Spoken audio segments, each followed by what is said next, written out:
본 방송에서 제공하는 투자 정보는 투자 판단에 대한 조언입니다. 방송에서 제공하는 주식의 가치, 가격 상승 및 가격 하락에 대해서는 방송사에서 보장하지 않습니다.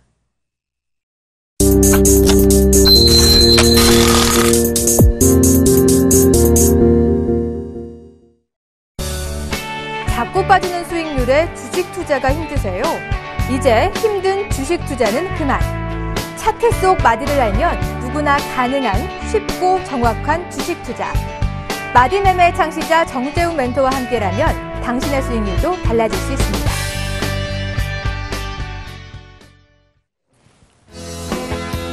여러분 안녕하십니까? 대박플러스 시즌2 월요일이죠 오늘. 제가 수요일날 출연인데요. 개인적인 조금 사정이 있어서 이번 주만 월요일날 좀 진행을 하도록 하겠습니다. 원래는 이제 최영동 멘토가 출연을 하는 날인데요. 제가 간절하게 좀 부탁을 해서요. 일단 수요일날 출연을 하기로 했으니까 최영동 멘토를 좀 기다리시는, 강의를 기다리시는 분들 같은 경우는요, 꼭 수요일을 꼭 시청해 주시기 바랍니다. 자, 이번 주만 진행하는 거니까요, 양해의 말씀 부탁드리도록 하겠고요. 진실된 방송 서울경제TV죠. 시작을 해봐야 될 것 같습니다.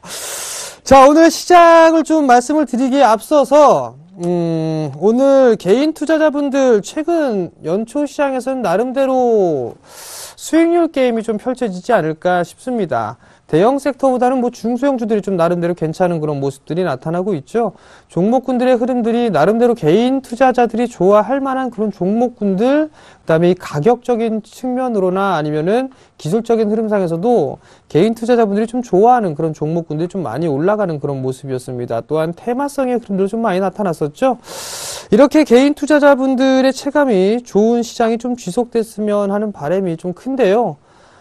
여기서 이제 한 가지 불안한 그런 부분들이 점차적으로 이제 생겨날 겁니다. 그게 미리 좀 말씀을 드리자면, 지금 시장에서 수익이 좀 잘 나고 계신 투자자분들이 상당히 많으실 겁니다. 근데 그 부분들은 내 자신이 뛰어나서 수익을 많이 준다라고 좀 생각을 하는 것보다는 시장이 수익을 준다라고 좀 생각을 하시는 게 좋을 것 같습니다. 즉, 겸허하게 좀 받아들이고 그 부분들에 있어서 만약에 시장이 빠지게 된다라면 나름대로 좀 대응이 좀 필요하다라는 거, 즉 시장을 이기는 것보다는 순응하는 그런 투자자의 마음이 좀 필요하다라는 점을 좀 말씀을 드리면서 시작을 한번 해보도록 할게요. 자, 오늘 시장 정리를 좀 한번 해봐야 될 것 같아요. 지난 주말에 미국 시장이 1% 가까이 좀 밀려내렸었죠. 우리나라 시장 괜찮은 그런 모습이었습니다. 코스피 지사 시장은 1920.95포인트, 약 0.19% 하락 마무리가 되는 그런 모습이었었고요.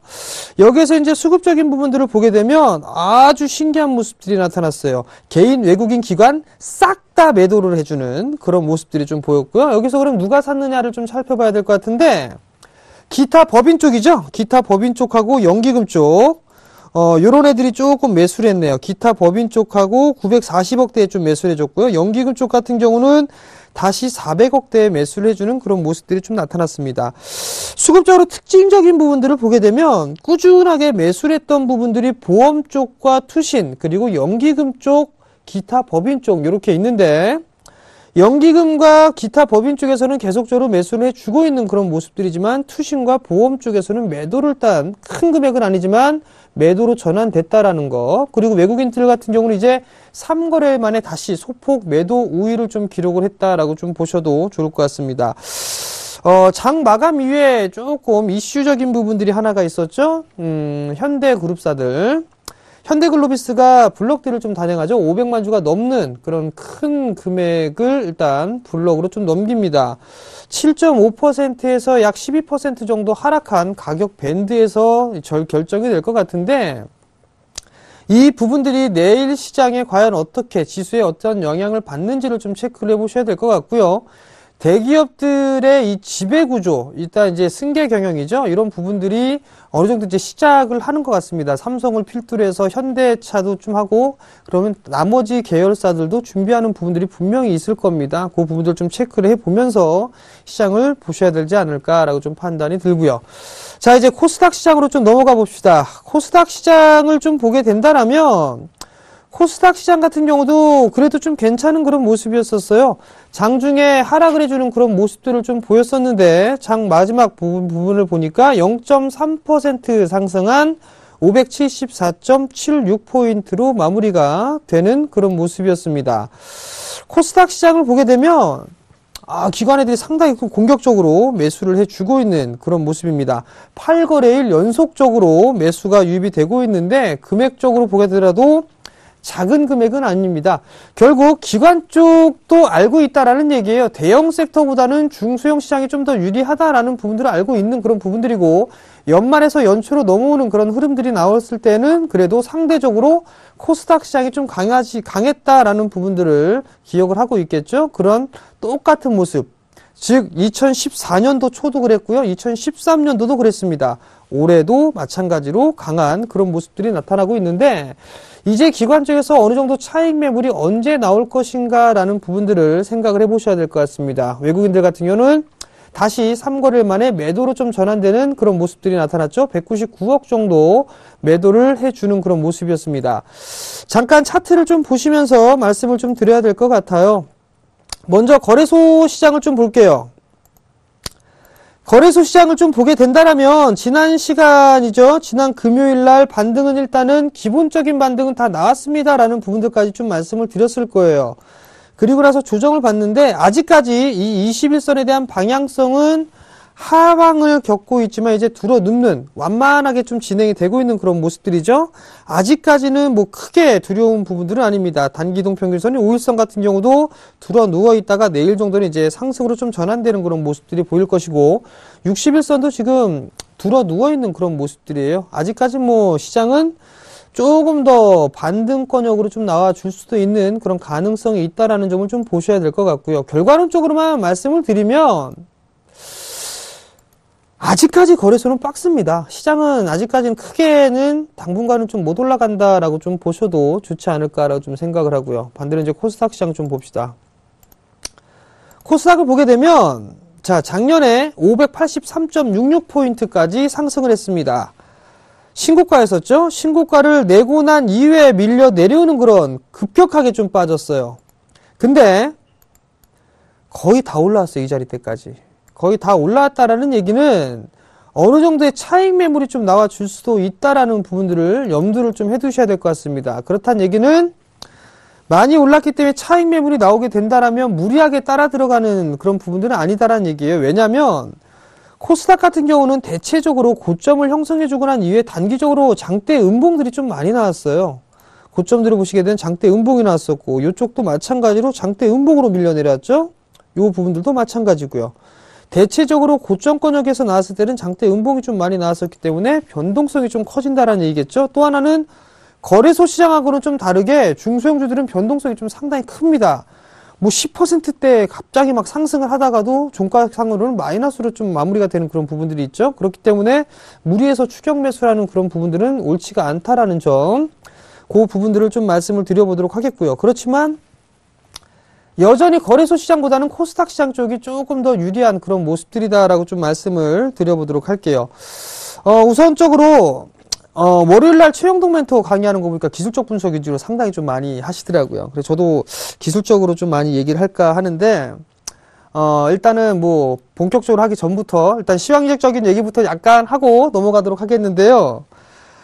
일단은 시장에 있어서는 두 가지 방법을 좀 말씀을 드렸을 거예요. 그죠? 많이 올라가고 난 이후에 횡보하고 있던 종목군들 첫 번째로 말씀을 드렸었고, 두 번째는 하락을 하고 나서 횡보하고 난 이후에 요런 종목군들 말씀을 좀 드렸을 건데, 요 부분들에 대해서는 잠시 뒤에 일단 설명을 좀 드려보도록 할게요. 어떤 부분들이 있고 종목군들이 어느 정도까지 있는가. 지금 잠깐 제가 까먹은 게 있어요. 잠깐 까먹은 부분들이 있으니까 잠시 뒤에 본격적으로 정재훈 멘토와 함께하는 주식 재테크 시작해 보도록 하겠습니다.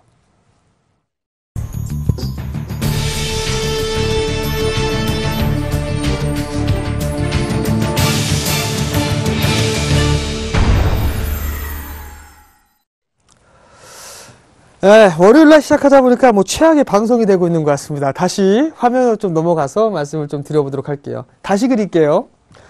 바닥에서 많이 올랐어요. 그리고 난 이후에 가격 조정과 기간 조정을 좀 받고 있는 그런 종목군들이 한 가지가 있습니다. 이 부분들을 좀 말씀을 드렸었고요. 두 번째는 오랜 기간 동안에 고점을 형성해주고 많이 빠졌어요.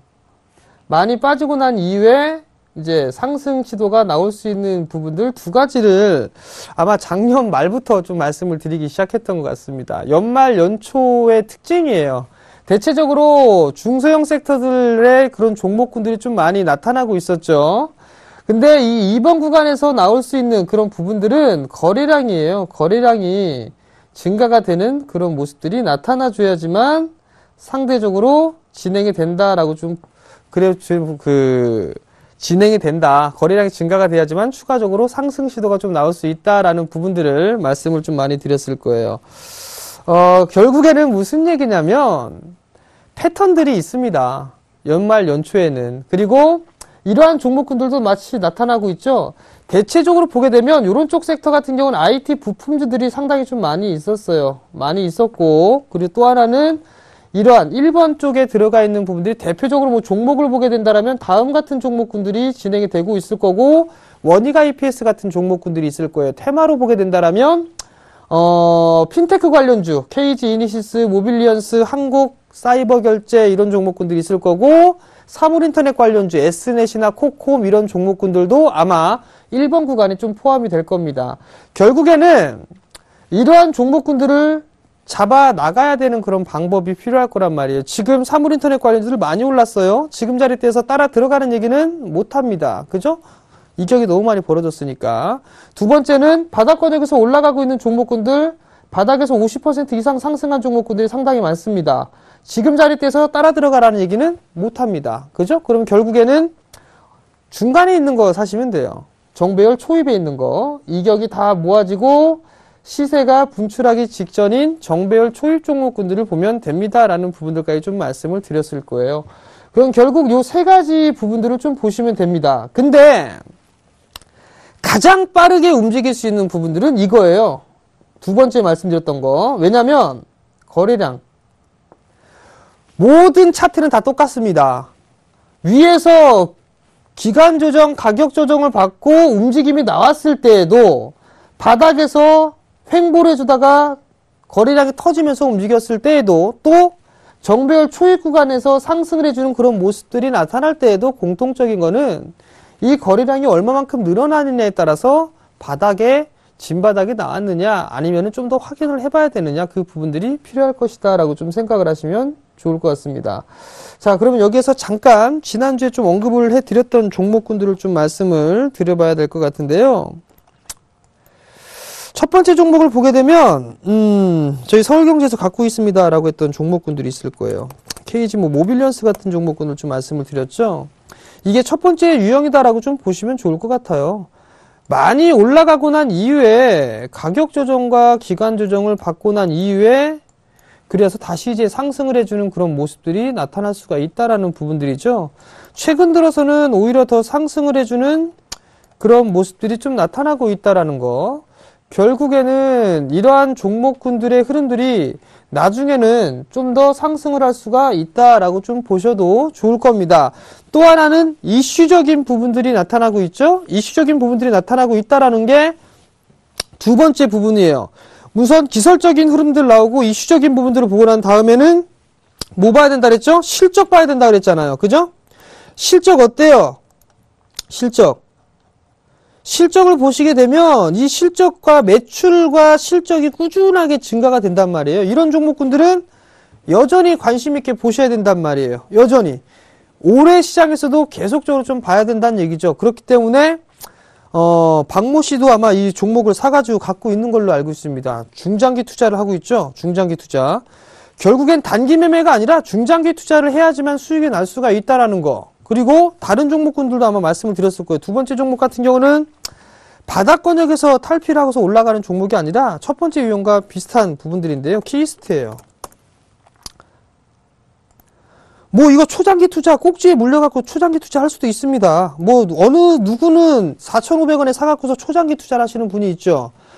또 어느 분들은 3,400원에 사갖고 물려있는 분들도 있을 거란 말이에요. 아니면 거래량이 확인하고 들어갈 수 있는 요런 2,500원, 600원대 매수를 하신 분들도 있을 겁니다. 근데 문제는 뭐냐면 지난주에 말씀을 드렸을 때 그런 말씀을 좀 드렸을 거예요.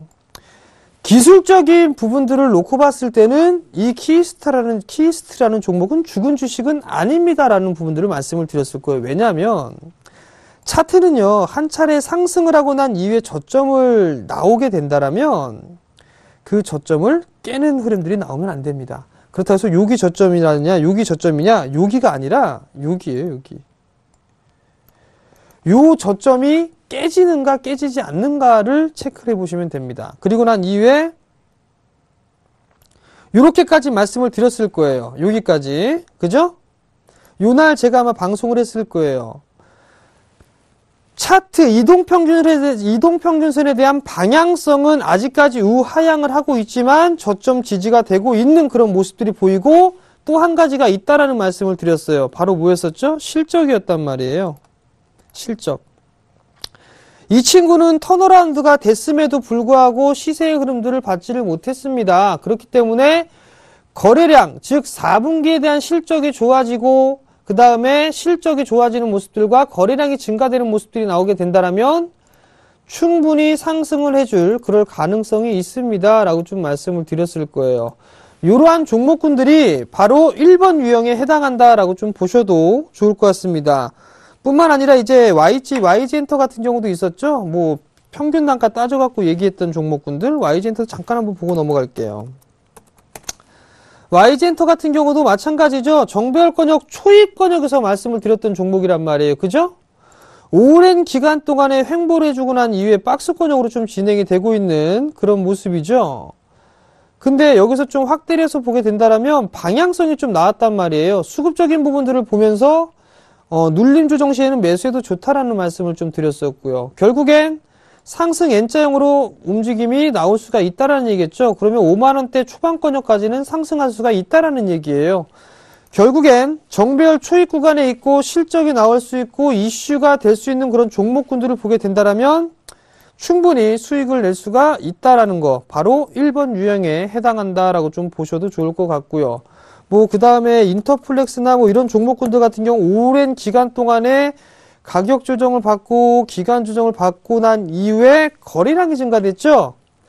거래량이 증가가 됐던 종목군들은 따라 들어가도 좋습니다라는 부분들이에요. 대체적으로 이 인터플렉스 하나뿐만이 아니라 정말 무궁무진한 종목군들이 이렇게 나왔어요.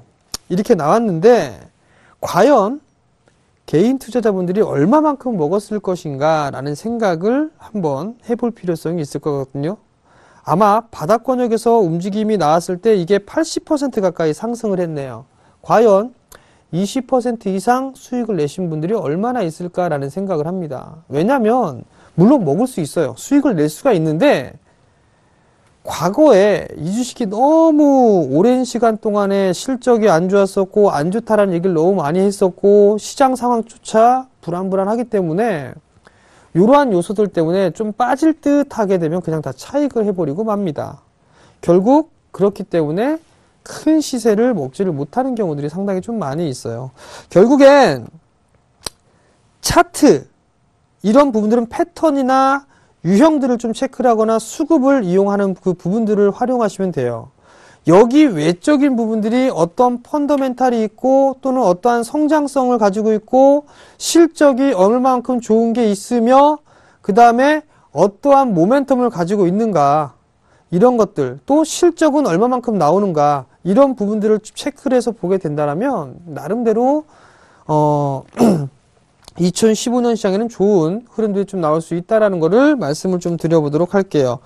자, 이제 화면으로 좀 넘어가야겠죠. 지난주에 나왔던 이슈 키워드 한 번쯤은 살펴보셔야 될 것 같아요. 오늘은 이번 주는 화면이 잘 넘어갔어요. 지난주장 이슈 키워드를 보시게 된다면 실적이 하향 지속이 계속되고 있습니다. 그 얘기를 해드렸을 거예요. 근데 좀 이따 말씀을 드리겠지만 우리나라 최고 기업이라고 할 수 있는 삼성전자는 어닝 서프라이즈가 나왔습니다. 이게 아마 우리나라 한국 시장에 한국 증시에 그나마 단비를 좀 내려준 그런 모습들이 아닌가라는 좀 생각이 들고 그렇지만 여전히 하향 조정이 지속이 되고 있는 그런 모습들인데 곰곰이 생각을 해보면 4분기 때 실적이 가장 낮은 부분들이 낮고 바닥을 치고서 올라갈 수 있는 그런 여건들이 되지 않을까라고 좀 판단이 드는데요. 일단은 환율적인 부분들을 좀 보셔야 될 것 같아요. 환율이 4분기 평균적으로 따져보니까 약 1080원대 정도가 되더라고요. 1080원대 정도가 되니까 수출주들에겐 나름대로 좀 괜찮죠. 1100원대까지 넘어섰다가 1120원대까지 갔다가 좀 조정을 받고는 있지만 1080원대까지는 움직임이 나왔다는 거, 수출주들은 굉장히 괜찮단 말이에요. 이러한 부분들이 좀 긍정적인 요인이 될 것이고, 원자재 가격에 대한 안정화, 이런 부분들 때문에 실적에 대한 추이는 4분기 때 좀 바닥을 치지 않을까. 물론 유로존 쪽이나 일본 쪽에 대한 경기 침체, 이런 얘기들이 좀 나오고 있는 그런 상황들이지만, 중국에 대한 경기 부양책, 그리고 ECB에 대한 얘기도 여전히 좀 나와줄 수가 있는 그런 상황들이기 때문에 크게 부정적이지만은 않습니다. 물론 부정적인 거 있습니다. 부정적인 거 있는데 이 얘기하게 되면 또 주식 팔아야 되나 이런 얘기를 해야 될 수도 있기 때문에 차후에 말씀을 좀 드리도록 하겠고, 두 번째는 PBR 수준, 한 배 수준까지 지수가 하락했다라는 부분들이죠. 대체적으로 시장이 안 좋은 약세장일 때 PBR 얘기들이 많이 나옵니다. PBR 얘기들은 약세장일 때 많이 나오거든요. 그렇다는 얘기는 지금 자체는 약세장이다라고 좀 보셔도 좋을 것 같습니다. 근데 일단 지수가 한 배 미만으로 빠져버리게 된다라면 바로 회복을 해주는, 다소 시간이 좀 걸리겠지만 그렇게 긴 시간이 안 걸려요. 짧은 시간 동안 회복을 해줄 수가 있다라는 거, 그리고 중소형주에 대한 차별화가 지속이 되고 있다라는 부분까지 아마 좀 말씀을 드렸을 거예요. 다음 화면을 좀 보시게 된다라면 최악의 수준의 실적이 나와줬다라는 거, 그러면 가장 동트기전이 가장 어둡다라고 얘기를 합니다. 여기서부터 이제 실적이 계속적으로 줄어들었다가 찍고서 움직이는 시점이 바로 14년 4분기가 될 수도 있다라는 얘기예요. 그렇기 때문에 지금 시장에 대해서는 너무 크게 우려를 하거나 그럴 필요성은 없다라는 거. 또 하나, 대형주로 돈 벌 기회가 분명히 올해 2015년에는 올 수가 있다라는 거, 그 부분들은 말씀을 드리지만 아직까지는 아니다라는 것까지 일단 말씀을 좀 드렸을 거예요. 다음 화면을 좀 보시게 되면 어떤 부분들이 있느냐라고 좀 생각이 드는데, 좀 전에 말씀드렸던 PBR이에요. PBR에 대한 지지력을 좀 확인을 해본다라는 거. 한 배 미만으로 빠지는 흐름들이 나오게 되면 바로바로 회복을 해주는 그런 모습들이 나타났단 말이에요. 이쪽도 마찬가지로 바로 회복을 해주는 그런 모습들이 나타났었고요. 지금 12개월 PBR 정도로 보게 된다라면 한 배 미만으로 빠졌으니까 바로 반등이 좀 나와주는 그런 모습들이죠. 여전히 지수는 나름대로 좀 괜찮은 저평가 상태에 있는 그런 상황들이기 때문에 실적이 돌아서는, 경기가 회복이 되는 그런 모습들이 보이게 된다면 자연스럽게 주가는 상승을 할 수 있다라는 점. 그러면 아직까지 안 되기 때문에 어떤 섹터가 좋다고 그랬죠? 중소형 섹터가 좋다라는 점을 말씀을 좀 드렸을 거예요. 자, 다음 화면을 보시게 되면 중소형주에 대한 주도권, 연초에는 중소형주에 대한 주도권을 갖고 있을 겁니다라는 부분들이죠. 1, 2월 달까지는 중소형주가 좀 더 괜찮았다라는 거, 그죠? 그리고 2월, 3월 달, 4월 달 같은 경우는 그래도 퉁 칠 수 있다라는 거, 5월 달, 그리고 여름 넘어갔을 때는 대형주가 좀 더 유리한 그런 모습들이 나타났다는 얘기죠. 결국에는 연초 시장은 그래도 중소형 섹터가 조금 더 유리한 그런 부분들이다라고 좀 보셔도 좋을 것 같습니다. 이러한 부분들까지 좀 말씀을 드렸던 것 같고요. 이제 이번 주에 대한 이슈, 지난주에 대한 나왔던 부분들과 이번 주에 나왔을 듯 할 부분들을 좀 말씀을 드려야 될 것 같은데, 사실 이 FOMC에 대한 얘기들을 되게 많이 했습니다. 이거 했던 부분들이 금리 인상에 대한 부분들이었었거든요. 금리 인상에 대한 부분들이 나왔었는데, 여기에서 참 이게 참 경기가 다소라는 표현, 이런 얘기들이 있느냐 없느냐, 여기에서 뭐 상당 기간 문구가 삭제가 되느냐 나오느냐, 이 부분들이 있는데, 2014년 10월 달에 성명서하고 2014년 2월 12월 달 지난주에 했던 부분들이죠. 보게 되면 다소 개선이 됐다라는 표현이 없어졌어요. 요 부분들만 틀린 그런 부분들이고, 나머지 노동시장 쪽이라든가 민간 소비, 설비 투자, 주택 경기, 이쪽에서는 다 똑같은 표현을 하고 있고, 여전히 주택 경기 쪽에서는 주택 시장에 대한 회복이 지연되고 있다라는 부분들, 요 부분들을 보게 된다면 주택시장이 좀 호황기가 누려져야 되겠죠. 그 부분들 여전히 아직까지는 지연이 되고 있다라는 부분들은 금리 인상에 대한 부분들 속에서도 하나의 걸림돌 역할을 좀 할 수가 있어 보인다라고 좀 보셔도 좋을 것 같습니다. 다음 경기 부분들을 좀 보게 된다라면 물가는 FOMC 장기 목표치를 하회하고 있다라는 부분들을 좀 얘기가 나왔었는데요. 이 경기적인 평가를 보게 되면 물가는 에너지 가격의 하락으로 FOMC 장기 목표치를 하회했다라는 부분들, 요 부분들이 좀 큰 차이점이다라고 좀 보셔도 좋을 것 같고요. 여기에서는 뭐 에너지 가격을 하락으로 인플레가 낮은 수준을 지속할 것이다, 뭐 이런저런 얘기가 나왔단 말이에요. 근데 에너지 가격의 하락 등의 일시적인 영향, 그리고 노동시장 개선에 힘입어 물가 상승률은 서서히 상승할 것이다 라고 전망을 했어요. 요 얘기는 경기가 이제 회복이 되고 있다라는 부분들을 확신을 좀 갖는 그런 부분들이 아닌가라고 좀 판단을 됩니다. 그렇다는 얘기는 이제 금리 인상에 대한 시기를 서서히 논의를 하겠다라는 부분들인데, 얼마 전까지만 해도 금리 인상이 뭐 당분간, 뭐 조만간 이루어질 것이다, 뭐 이런저런 얘기를 좀 했었단 말이에요. 근데 급하게 올리지는 못할 것이다 라는 부분들이에요. 오늘 화면이 잘 넘어가네요. FOMC 성명서 비교를 보게 된다면 기준이 과거 같은 경우는 한 사람의 의견이었다면 지금은 좀 늘어나는 그런 부분들이에요. 동결을 좀 해야 된다. 그리고 정책의 또 방향 이유도 여기가 좀 문제죠. FOMC는 통화 정책 정상화에 인내심을 가질 수 있을 것이며, 요거였단 말이에요. 인내심을 갖는 데입니다. 이게 무슨 얘기냐면, 인내심을 갖는다는 얘기는 유로존 쪽이나 이런 여러 가지 세계적인 전반적인 부분들을 좀 보면서 같이 회복을 할 수 있게끔 뭐 얘기를 하겠다라는 얘기겠죠. 인내심을 좀 갖고 보겠다라는 얘기가 되지 않을까라는 좀 생각을 합니다. 요 부분들까지 FOMC에 대한 얘기를 좀 말씀을 드렸는데, 결국에는 금리 인상에 대한 부분들을 올해는 단행을 해야 될 겁니다. 경기 회복에 대한 확신이에요. 경기 회복에 대한 확신이고, 또 하나는 금리 인상은 전통적으로 과거의 시장으로 대비를 해놓고 봤을 때 악재로 작용하는 것보다는 호재로 작용했던 부분들이 더 많습니다. 그렇기 때문에 크게 우려할 부분은 아니고 경기가 회복이 된다는 확신에 와 있다라고 좀 보셔도 좋을 것 같거든요. 그렇기 때문에 지금 상황은 미국에 대해서는 크게 문제가 되지는 않을 것 같습니다. 그 다음 부분들이 이제 문제겠죠.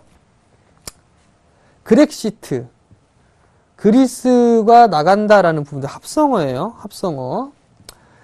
유로존의 국채 시의 반응이 2012년도 그리스에 대한 얘기는 3년 전하고도 똑같습니다. 항상 그 피그스 국가라고 얘기했었죠. 그죠? 피그스 국가라고 얘기했었단 말이에요. 근데 이때하고는 조금 다른 그런 모습들이 좀 나타나고 있습니다. 어떤 부분들이냐면 그리스를 제외한 유로존 국채 금리가 대체적으로 좀 하락을 해주고 있다라는 얘기예요. 이 부분들을 놓고 보게 된다면 그리스만 문제가 되면 상관이 없는데 그리스를 제외한 유로존의 국채 금리가 하락을 하고 있다라는 얘기는 그렉시트를 먼저 우선순위 두는 게 아니라 유로존 쪽에 대해서 디플레이션에 대한 우려가 반영이 되고 있는 그런 사항들입니다. 그렇기 때문에 지금 경제방송에 나오고 있고 시장에서 나오고 있고 이런 얘기, 그렉시트 그리스에 대한 부분들 다시 뭐 돌아가고 있네, 검토하고 있네, 쇼맨십입니다. 결론만 말씀드리면 그렇게 그렉시트, 이탈리아랜다. 그리스가 유로존을 탈퇴한다? 돼도 안 되는 소리고요. 총선 있죠? 거기에 대한 립 서비스 정도가 되지 않을까 싶습니다. 결국엔 그리스가 바로 탈퇴를 하거나 그런 일들은 벌어지지는 않을 겁니다. 그렇기 때문에 크게 생각할 부분들은 없는데 불확실성이 이게 장기화가 우려가 된다는 부분들은 과거에 대한 습관 때문이죠. 과거에 그리스에 대한 얘기들도 계속 넘어왔더니 몇 개월을 끌고 왔단 말이에요. 합의점을 도달하는 거겠죠. 자, 무슨 얘기냐면 그리스가 빚이 많아요. 그죠? 그래서 나 좀 도와줘라고 했단 말이에요. 나 돈 좀 빌려줘! 그래서 빌렸어요. 근데 지금 상황에서 나 배째 이겁니다. 그러니까 돈을 빌려준 사람은 어떡하겠어요? 살살 꼬시겠죠. 내가 좀 도와줄게. 조금씩 내놔. 지금 그 조율을 해 나가는 과정이다라고 좀 생각을 하시면 됩니다. 그리스가 유로존 탈퇴를 한다라는 부분들에 있어서는 일단 그냥 생각을 안 하고 단순 이벤트다라고 좀 생각을 하시면 될 것 같고, 25일 날이 아마 총선일 거예요. 25일 날이. 25일 날까지만 기다리시면 어느 정도는 수면 아래로 수그러들 그럴 가능성이 있다라고 좀 보셔도 좋을 것 같고, 그리고 난데 이거 호재성 재료예요. 22에 대한 양쪽 완화에 대한 실효성인 부분들인데, 이탈리아 드라기 총재죠. 방송에서 얘기하면 안 될 만한 그런 코멘트를 할 뻔했는데, 실효성에 대한 의문이에요. 이 부분들을 한번 좀 살펴보게 된다라면 어떤 부분들이 있냐면, 지금 ECB 실효성의 의무는 총 여러 가지 방법이 있습니다. ECB가 직접 국채를 매입하는 방식으로 진행이 될 것이냐, 아니면 AAA 등급의 우량 국채만 매입하는 방식으로 할 거냐, 또는 ECB가 리스크를 직접 떠안는 그런 부분을 하지 않는 방향으로 중앙은행이 국채 매입을 하게 될 것이냐. 어찌됐든 간에 이 부분들은 진행을 해야 돼요. 양적 완화에 대한 기조, 즉 미국식 양적 완화에 대한 부분들은 아마도 계속적으로 좀 진행될 그럴 가능성이 좀 높다라는 부분들에 포커스를 좀 맞추셔야 될 것 같아요. 결국에는 그리스는 일회성 비용으로 좀 진행이 되고 있는 그런 부분들이고, 이번 주에 대한 부분들을 한번 살펴보게 된다라면, 또 넘어갔네요. 자, 또 넘어보게 된다라면 뭐가 있냐면, 아마도 이 그리스에 대한 그 부분들보다도, 유로존 쪽의 이 헌법재판소에서 그 얘기, 결과가 14일 날 진행이 됩니다. 국채 매입에 대한 이런 부분들에 대한 결과가 나오거든요. 이 결과가 어떻게 나오느냐에 따라서 오히려 또 호재가 될지 악재가 될지 그 부분들이 결정되지 않을까 싶습니다. 독일에서 일단 반대를 하고 나섰었는데, 유로존 쪽에 대한 헌법재판소에서는 어떻게 나오느냐, 그 부분들이 단비가 될 수 있을 것으로 저는 판단을 하고 있습니다. 그렇기 때문에 뭐 크게 시장에 대해서 뭐 하방으로 내려 꽂을 만한 그런 이유는 크게는 없다라고 좀 보셔도 좋을 것 같고, 가장 큰 부분들이 디플레이션이에요. 디플레이션에 대한 리스크가 형성되고 있다라는 부분들이거든요. 경기 선행지수는, 유로존에 대한 그 선행지수는 하향해 주고 있는 그런 모습들이에요. 결국에 보게 된다면, 차트적으로 보게 되면 이렇게 박스권역으로 진행되면서 수렴 과정을 좀 거치고 있는 그런 모습들이죠.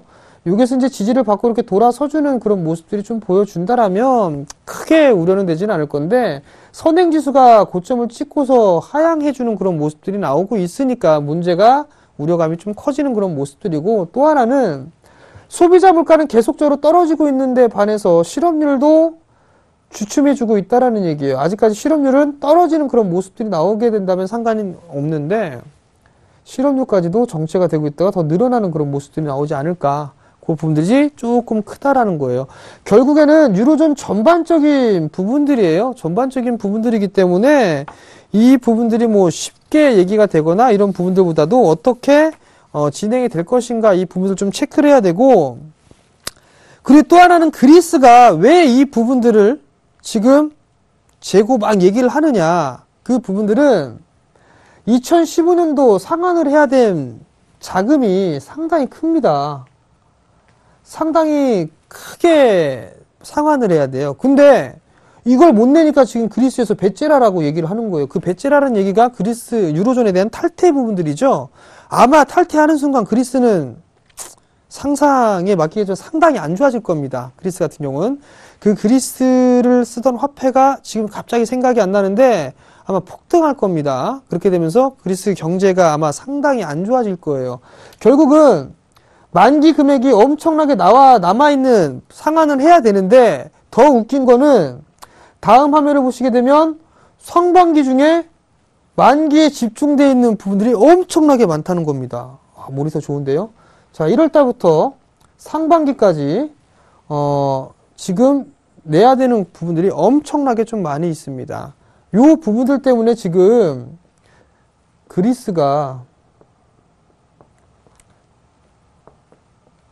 엄살을 부리지 않는가라고 좀 생각을 하셔도 좋을 것 같습니다. 결국은 그리스 화폐가 드라크마레입니다. 갑자기 인이어로 들려줬네요. 결국에는 그리스가 상반기에 집중이 되어 있던 그런 부분들이 많이 있기 때문에 이 부분도 어떻게 타협점을 찾을까요?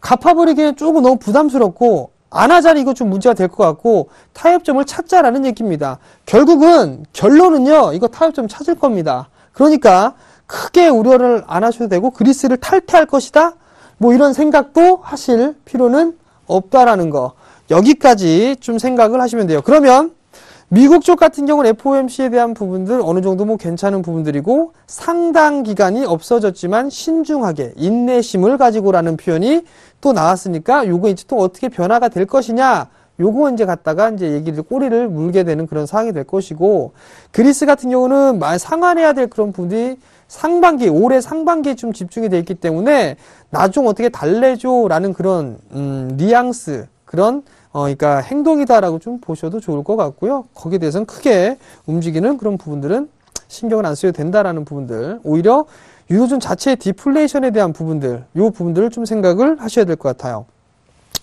자, 이제 저기 바다 건너봤으니까 우리나라 쪽으로 넘어와야 될 거 아니에요? 넘어갔네요. 자, 국내 시장에 대한 이슈를 한번 보자고요. 삼성전자 실적 발표를 했어요. 어닝 서프라이즈가 나왔습니다. 보게 되면 전분기 대비해서 매출액과 영업이익이 각각 9%, 19.6%, 28.1% 증가를 했습니다. 이유를 좀 살펴보니까 환율이에요. 첫 번째가 환율 상승이었어요.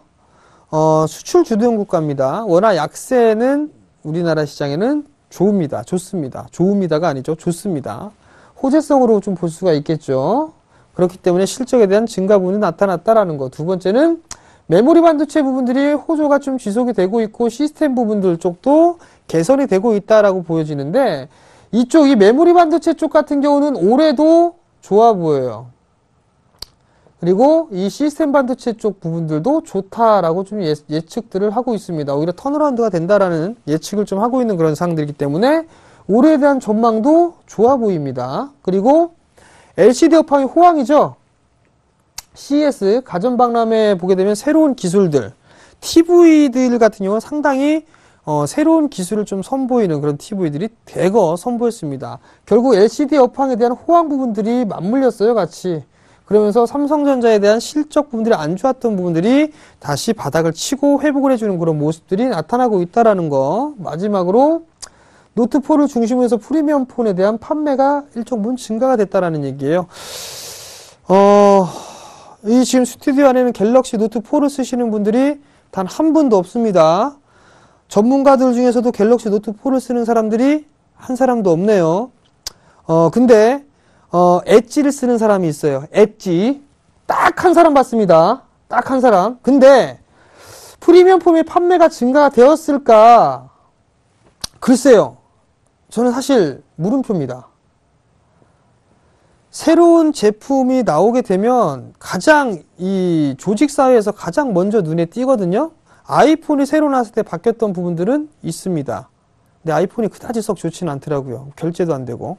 근데 노트4나 이런 부분들 같은 경우는 최근의 부분들을 보게 되면 바꾼 사람이 그렇게 눈에 안 보여요. 노트3까지는 봤거든요. 근데 노트4에서는 안 보이고 엣지는 딸랑 한 사람. 근데 문제는 이게 홈쇼핑에 나온다는 얘기예요. 엣지. 그 다음에 갤럭시 노트4. 홈쇼핑에 나왔다는 얘기는 이미 다른 차기작을 준비를 하고 있다는 얘기거든요. 그럼 여기서 무슨 얘기냐면 이거 판매가 안 됐기 때문에 실적이 안 좋아진다라는 게 아니라 그 다음 갤럭시 노트 5가 나올 거예요. 분명히. 요 부분들이 어떻게 되느냐. 결국엔 이 환율적인 부분들과 LCD 업황, 반도체 부분들은 여전히 좀 개선이 될 거고, 여기에서 또 하나는 갤럭시 노트 5가 출시가 될 거예요. 1분기 말 정도로 예상을 하고 있고, 또 하나는 중저가 폰까지도 출시를 합니다. 여기에서 얼마만큼 샤오미라든가 아니면 애플에 잠식을 하느냐에 따라서 주가의 방향이 좀 결정되지 않을까. 그러면 왜 삼성전자만 갖고 얘기를 하냐면 삼성전자가 먹여 살리는 중소기업들이 엄청나게 많거든요. 그러니까 최근에 IT 부품주들 전부 다 급등 나왔죠. 삼성전자도 일조를 하지 않았나라는 좀 판단이 듭니다. 자, 그러면 여기서부터 이제 하나씩 봐야 될 거란 말이에요. 노트 그 노트북이란다. 스마트폰에 대한 판매 비중, 즉 애플하고 우리나라 삼성전자하고는 상당히 좀 틀렸던 부분들이 있는데, 다음 화면을 좀 보시게 되면 뭐가 나오냐면 스마트폰 출하량이에요. 상당히 격차가 많이 벌어졌었어요. 애플하고요. 그죠? 근데 애플에 대한 판매는 오히려 줄어들었다가 다시 늘어나는 부분들이고, 이 파란색이 애플이에요. 이 그림을 그리려고 했는데, 이게 썩은 사과 이렇게. 네. 근데, 여기 35, 39 줄어들다가 다시 늘어났단 말이에요. 근데 삼성은 크게 변동은 없었어요. 판매 대수가. 크게 일단은 출하량 같은 크게 문제가 되지 않는데, 지금 애플이 많이 올라가고 있는 그런 상황들이거든요. 여기에서 이제 얼마만큼 삼성전자가 판매 출하량을 늘릴 건가. 이게 새로 이제 나올 5하고 중저가 스마트폰이 되겠죠. 여기에서 판매가 얼마만큼 진행이 되느냐에 따라서 삼성전자 또는 관련 중소형 기업들이 상당히 좋은 모습들이 좀 나타날 것이다 라고 좀 말씀을 드려보도록 하겠습니다. 자, 그러면 여기에서는 이제 외부적인 요인과 그 다음에 내부적인 부분들을 좀 살펴봤습니다. 또 하나는 삼성 쪽에서 뭐 얘기를 계속 해야 될 부분들은 우리나라는 지배구조에 대한 얘기가 있단 말이에요. 삼성 쪽은 지배구조에 대한 부분들을 진행을 하고 있는 그런 과정이고, 오늘 보니까 현대글로비스 대량으로 블록딜을 냈습니다. 현대차 그룹들도 일단 지배구조에 대한 부분들, 승계, 경영에 대한 이 부분들을 좀 작업을 진행을 하고 있는 것 같습니다. 시작을 하는 것 같아요. 이러한 부분들 때문에 증시에 대한 변동성이라든가 이런 부분들은 나름대로 어쩔 수가 없이 진행이 될 수가 있다라는 거. 이 부분들을 좀 체크를 해보셔야 될 것 같습니다. 여기서 이제 또 한 가지 더 말씀을 드리면 좀 안 좋은 부분들. 결국은 결론을 말씀을 드리면 시장은 못 간다라고 보고 있습니다. 실적을 보게 되면 바닥을 치고 실적이 돌아서는데 왜 지수는 못 올라갈까라는 부분들을 물음표로 남기실 수가 있을 거란 말이에요. 근데 중국이 변수입니다. 저는 개인적으로 중국이 변수가 된다라고 좀 생각을 하고 있는데요. 시장 개방 후에 우리나라 시장이 개방을 하고 난 이후에 추이를 좀 보게 된다라면요. 이게 우리나라 지수예요. 파란색은 코스피 지수고요. 그 다음에 검정색 선은 외국인에 대한 매수 비중입니다. 근데 봐야 될 부분들은 외국인이 매수 비중이 늘어남과 동시에 지수까지도 함께 움직여주는 그런 모습들이 나타났습니다. 근데 왜 중국이라는 얘기를 할까요? 왜? Why? 중국은 후광퉁 실시하고 있어요, 지금. 그죠? 후광퉁 얘기를 조만간 해드릴 거예요.